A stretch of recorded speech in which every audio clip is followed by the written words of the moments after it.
Hello everyone, welcome to my channel.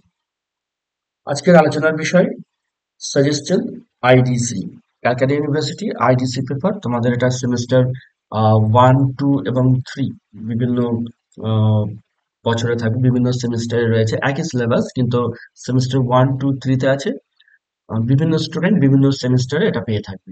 তো যাই syllabus হচ্ছে যে সেকশন এ দেখো পোয়েট্রি সেকশন এখান থেকে মোট 4টে পোয়েম থাকে। এই 4টে পোয়েমের মধ্যে তোমাদের আহ, দুটো কোয়েশ্চেন অ্যাটেন্ড করতে হবে পরীক্ষায় 2 into 15 মার্কসের দুটো কোয়েশ্চেন। আর প্রোজ সেকশন যেখানে শর্ট স্টোরি দুটো আছে, অ্যারাবি আর ক্যাথারিন ম্যানসফিল্ডের দ্য ফ্লাই, এখান থেকে 10 মার্কসের দুটো কোয়েশ্চেন। এইভাবে টোটাল 50 মার্কস এর কোয়েশ্চেন তোমাদের দেওয়া হবে। এবারে দেখে নেব এই সিলেবাসের কোন সাজেস্টেড অর্থাৎ কোন কোয়েশ্চেন গুলো ইম্পর্টেন্ট বা সাজেস্টেড কোয়েশ্চেন কোনগুলো। IDC interdisciplinary course semester 1, 2, 3 syllabus. Section A poetry সেকশনে যেমন বললাম 4টে পোয়েম রয়েছে, আর প্রোজ সেকশনে দুটো শর্ট স্টোরি। আর পোয়েমের মধ্যে যেমন ফার্স্ট পোয়েম উইলিয়াম শেক্সপিয়ারের সনিক 18, এখানে আমি বেছে দিয়েছি মোট 3টে কোয়েশ্চেন। এই এগুলো হচ্ছে কি কোয়েশ্চেন, এইগুলো থেকে সাধারণত দিয়ে থাকে। যেমন ফার্স্ট হচ্ছে critical appreciation of the poem shall I compare thee to a summer's day. এই ক্রিটিক্যাল অ্যাপ্রিসিয়েশন পড়লে এর মধ্যে তোমরা theme, image, title, central idea এই ধরনের যে কোনো কোয়েশ্চেন যদি থাকে ক্রিটিক্যাল অ্যাপ্রিসিয়েশনটা লিখে এলে পরে হবে। হ্যাঁ, তার মধ্যে যে অংশটা চাইবে যদি পার্টিকুলারলি থিম বা পার্টিকুলারলি ইমেজ কোয়েশ্চেন থাকে বা টাইটেল থাকে, সেখানে ক্রিটিক্যাল অ্যাপ্রিসিয়েশনের সঙ্গে ওই জায়গাটাকে একটু এক্সটেন্ড করতে হবে। আদারওয়াইজ এই একটি নোটস পড়লে এতগুলো আনসার লিখে আসা যাবে। Second question: How does Wordsworth, how and why does the poet hope to immortalize his friend's beauty in sonnet number 8? কিভাবে কবি তার বন্ধুর সৌন্দর্যকে ইমোর্টালাইজ করতে চাইছেন, অমর করে দিতে চাইছেন তার কবিতার মাধ্যমে। তারপর how does Shakespeare describe his friends beauty in shall I compare it to a summer's day. বন্ধুর সৌন্দর্যকে কিভাবে উনি ডিসক্রাইব করেছেন। তাহলে এই যে তিনটে কোয়েশ্চেন, তিনটের মধ্যে সেকেন্ড এবং থার্ড এই দুটো কি কোয়েশ্চেন, এই কোয়েশ্চেন গুলো রোটেট করে করে বারবার এক্সামে দেয়। আর ক্রিটিক্যাল অ্যাপ্রিসিয়েশনটা হচ্ছে ডিফেন্সিভ কোয়েশ্চেন্স। এই কোয়েশ্চেন্সটার আনসার করা থাকলে তোমরা অনেকটা নিজেদের ডিফেন্ড করতে পারবে। আহ, যে কোনো ধরনের কোয়েশ্চেন যদি একটু ঘুরে ফিরে আসে, ক্রিটিক্যাল অ্যাপ্রিসিয়েশনের মধ্যে প্রায় সব জিনিসেরই টাচ থাকে। তো যদি তোমরা সেফ থাকতে চাও ক্রিটিক্যাল অ্যাপ্রিসিয়েশনের সঙ্গে দুটো করে নেবে, 2 আর 3। আর যদি মনে হয় যে না একটু কম পড়বো, অতটা মনে রাখতে পারবো না, তাহলে তোমরা বলবো যে নাম্বার 2 এবং নাম্বার 3 এই দুটো করবে। কারণ এই দুটো কোয়েশ্চেন কি কোয়েশ্চেন, এগুলো বারবার ঘুরিয়ে ফিরিয়ে রোটেট করতে করতে আসে। স্ক্রিনশটের জন্য তোমরা একটু স্ক্রিনশট করে নাও। Next, John Keats to autumn. এই টু অটম থেকে আমি 5টা কোয়েশ্চেন বেছে নিয়েছি। ফার্স্ট ক্রিটিক্যাল অ্যাপ্রিসিয়েশন, ওটা তো থাকবেই।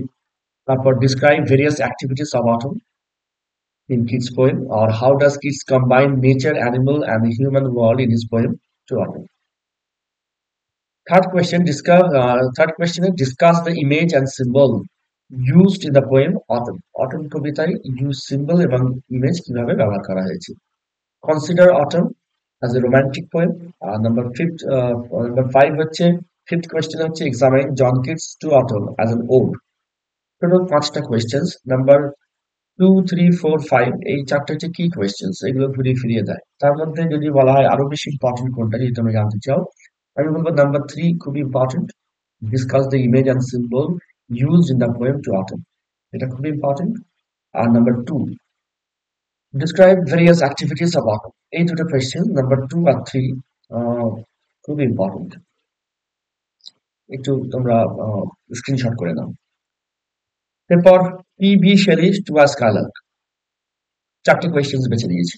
Right a critical appreciation, theme, image, title, central idea সবই এর মধ্যে রয়েছে। Number 2 Shelley's to a skylark is not just a simple poem in praise of a bird and his song.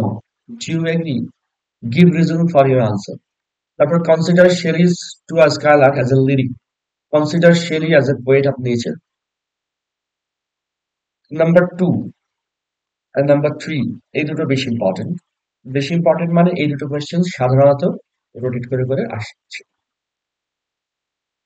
এরপর William Wordsworth strange fits of passion, এখান থেকে দিয়েছি 3টি question. তিনটের মধ্যে তোমাদের তো নাম্বার 2 আর নাম্বার 3 খুব ইম্পর্টেন্ট।